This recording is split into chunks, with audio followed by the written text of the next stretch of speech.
wanted to do something different. I've done the challenges where you spend $10 and you get 5 family dinners, but I wanted to see how many days I could be fed myself breakfast, lunch, snack, and dinner with $25.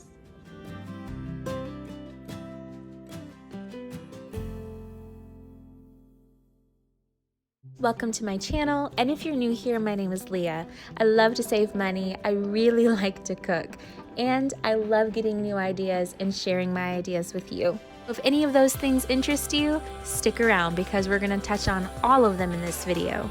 And this is Savvy Sauté. For this challenge, I decided to go into my one local grocery store and utilize some of the items that I already knew were on sale and hopefully combine that with some really good clearance produce. 18 eggs for 89 cents was reason enough to come to this store.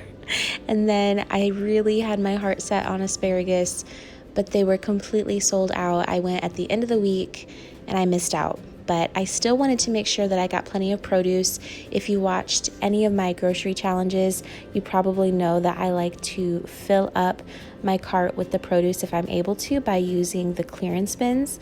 So there was quite a few things on sale. That is part of the good thing in going at the end of the week in the morning, is that's usually when they have a lot of things marked down. So all of the red bags were only $1. They had things on end caps. They had their produce section in general had a lot of clearance stickers throughout.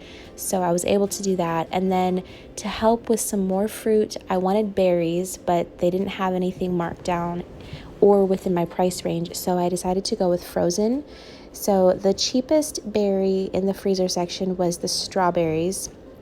Definitely cheaper than the mixed berries. I also picked up some canned tomatoes, and I chose the one that is called Chili Ready because it already has a bunch of good flavors and things in them already.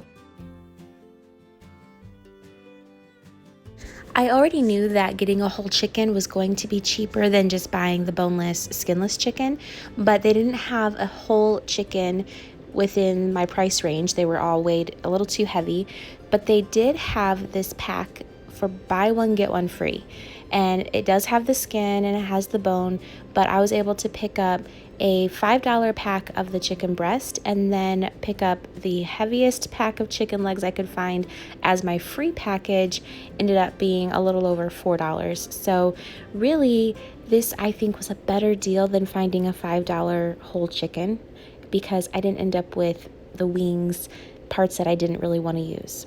I considered getting turkey bacon because it would have been cheaper than regular bacon, but since I didn't need very much anyway, I just went to the butcher counter and they weighed out exactly what I could afford. And when I say they had really good markdown prices at the end of the week in the morning, I mean it. I found some really awesome deals. Walmart definitely has a better price on cheese, but I was able to pick up one block for $1.88, and I knew that would go pretty far since it was just for me. And since I already had the bread, I found the cheese, I had to get some tomato soup. If you're trying to stick to a very tight budget, but you need milk for a recipe, pick up evaporated milk. It's gonna go so much further than you think because it's basically concentrated. One of the snacks I chose to pick up was crackers. I wanted to be able to use it in more than one way, so I could have it as a snack on a side, or I could crush them up into breadcrumbs. And again, with the clearance bin, I'm telling you, it was the biggest clearance bin weekend I've ever seen. I was able to pick up this loaf of bread for even cheaper than their cheapest bread, 59 cents. I went ahead and traded out the bread I already picked up earlier, and that was it. My total for this grocery haul was $22 and some change, which meant that I still had some money that I could go use at another store. Thank you. You have a good day. I realize not everybody has access to a grocery store that will do markdown items like this. Even Walmart in my area will have markdown produce or bread, random things marked down. But this is a challenge that I wanted to do, showing what you can do if you do have access to a store like this. For sure, in the future, I plan on doing a video using regular price items at Walmart only. So if you hit the notification bell, you won't miss out whenever I post that video coming soon. And if you haven't seen it already, I did a $27 challenge with Walmart regular price items only that you can create 15 meals for your family with. So I will leave that video linked in the description box below. You want to check that out. It even includes a full grocery list with prices. After shopping at Kroger, I ended up with $2.10 left from my $25. So I decided to run into my other local grocery store across the street to see what kind of clearance items I could pick up from there. And because I had my heart so set on asparagus and couldn't get it at Kroger, I decided to pick up a portion of theirs, and I weighed out exactly what I could afford. Even with their sale price, I would have just spent less money if I had picked up a different kind of vegetable, but I thought it was worth it. I really wanted asparagus. And here we have the crown jewel of this grocery store.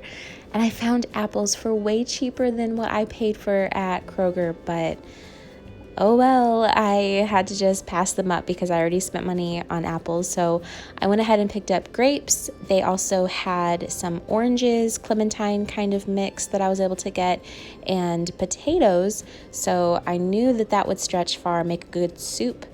So definitely worth it to take my $2.10 over to this grocery store.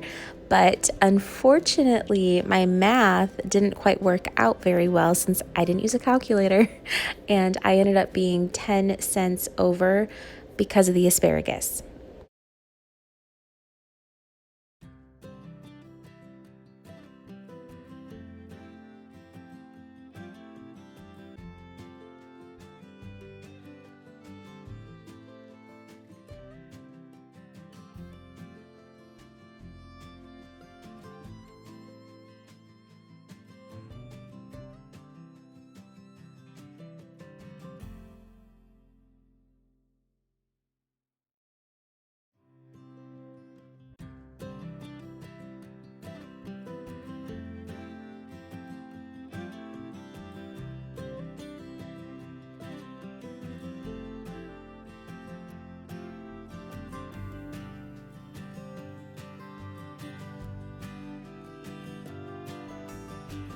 Since this was my first time doing a challenge quite like this, I wasn't sure the best way to do it, but I wanted to start with some meal prep and knowing what kind of portions I was looking at for the rest of the week. So for one of my snacks, I did some apples with cinnamon. And then the next thing I prepared were the boiled eggs. I knew I was wanting to have some on salad or have one for lunch. So I did 5 of those, and that helped me know exactly what amount of eggs that I could use for the rest of my breakfast or what have you. And when I do boiled eggs, I don't peel them and prepare them that way. I just leave them in their shell the way that you would for Easter, which is coming up very quickly. I can't believe it. I still have to figure out what kind of theme we're doing for Easter baskets this year. So if you have any ideas, let me know. The next snack that I wanted to get prepared was, as I mentioned, these crackers. I could use plain or I could have them be turned into breadcrumbs. But what I wanted to try, since I had the ingredients on hand, was a flavored cracker, and I baked them a little too long, but they still tasted really good. They were very toasty. And I also wanted to get the chicken prepared. Aside from the ½ pound of bacon, this was the only meat I purchased. So I really wanted to make sure I got it cooked and portioned out so I knew what I was dealing with, how many meals I could use it for. So I boiled one of the chicken breast and all of the legs. Then I went ahead and cleaned it and got it separated, shredded, and then I could use the white meat for something like a salad, and then the dark meat I was going to use in dishes like a pasta or soup. Set aside some of the boiled chicken breast for future salads. Here I'm preparing some chicken salad to go on lettuce, and here I am using my own condiments and seasonings for this challenge, but if you don't have those items, then you can still just use the chicken plain, make some extra soup with it, or throw in some more pasta. You don't have to make a chicken salad. And using my own condiments, I decided to make some pasta salad. So I boiled the entire pound of pasta, and then I set aside some for other dishes. And then I cut up the tomato and used a portion of it along with green onion and then some of my own salad dressing to mix in 2 servings of pasta salad, and then I was able to use that for a future day. With the exception of a small portion of the noodles that I set aside plain to use in a side dish, I set most of the penne pasta left over into a saucepan, and I added the canned tomatoes and then some seasoning to make a pasta dish. This ended up being the base for a few different meals. I made a soup with it, and then I made a pasta chicken dinner, and I had several portions out of that. Bacon was the next thing I wanted to get prepared, so I went ahead and just fried up all the pieces that I had. And then with the bacon grease, I didn't choose to do it this time, but I like to use the grease and make some gravy out of flour, salt, pepper, and milk. So using the evaporated milk that I have, I decided to make some loaded potato soup. I chopped up about 2/3 of the potatoes from my haul along with some green onion, and then for later I was going to add in the cheese and bacon. I boiled all of the onion and potatoes, and once it was tender, I took half of a can of evaporated milk, diluted it with water, and then I added that to the softened vegetables. Then, after that was stirred in, I added the shredded cheese and then the chopped bacon. With the other portion of milk that I had, I used it to make French toast. So the eggs were really cheap, the bread was really cheap, and I figured I was going to stretch it even further by making French toast with it. So I just did one big batch. I used 2 eggs, some of the milk with the water, and I created the batter. Cinnamon is one of my favorite things to add into the batter, so because I had it, I added a lot. And it just really makes such a difference when you're making French toast or even pancakes. With a challenge like this, if you don't have spices like that, your French toast is still gonna turn out really good. So I ended up making 8 slices. I soaked it in the batter really quick because it's not stale bread, so you don't want it to get too soggy. And then I fried that up with a little bit of cooking fat, and that gave me 8 pieces of French toast, which was gonna be 4 breakfasts total. To complete the French toast breakfast, I also used the frozen strawberries, which was perfect for 4 servings. And then another 3 days, I had a fried egg with toast and a clementine. And then another 2 days were 2 eggs with a piece of toast. French toast is really yummy, but if you haven't heard me enough about asparagus in this video, let me tell you again. It's my favorite, and this egg omelet with cheese and asparagus and green onion was my favorite.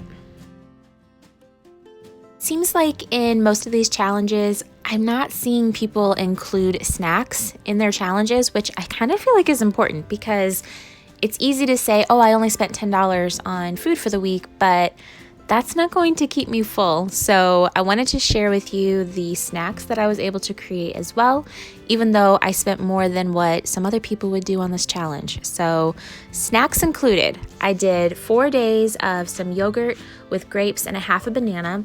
And to help me make sure I stayed on track, I measured out according to how many servings I would be able to get of the yogurt. So I also had yogurt one day with half a banana and half of an orange.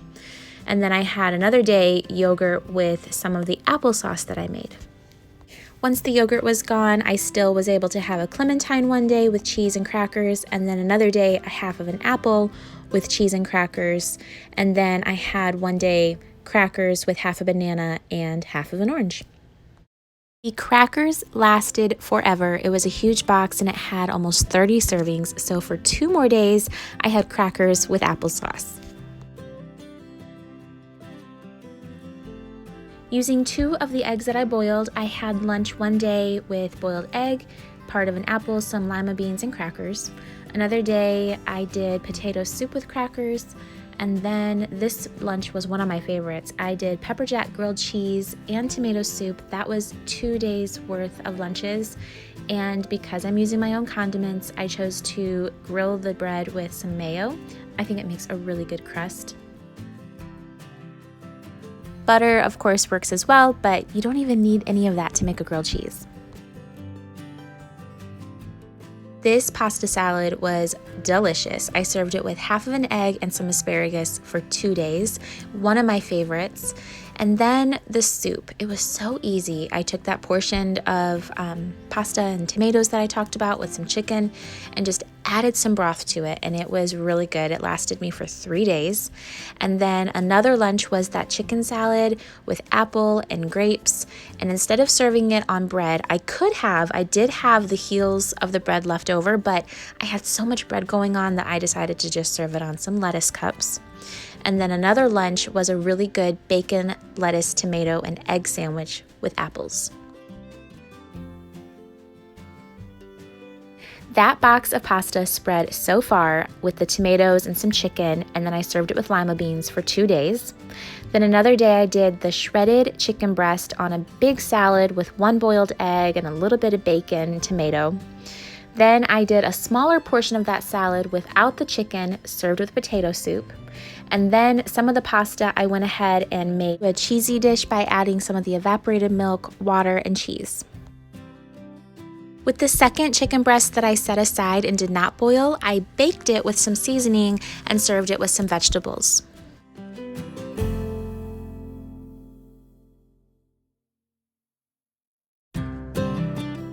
Thank you so much for joining me. I had a lot of fun with this challenge, and I hope that it inspires you today to go find some good deals and still eat healthy. If you haven't already, I would love for you to subscribe and become a part of the Savvy family, and comment down below. I love hearing from you all and talking with you. But until then, I will see you in the next video.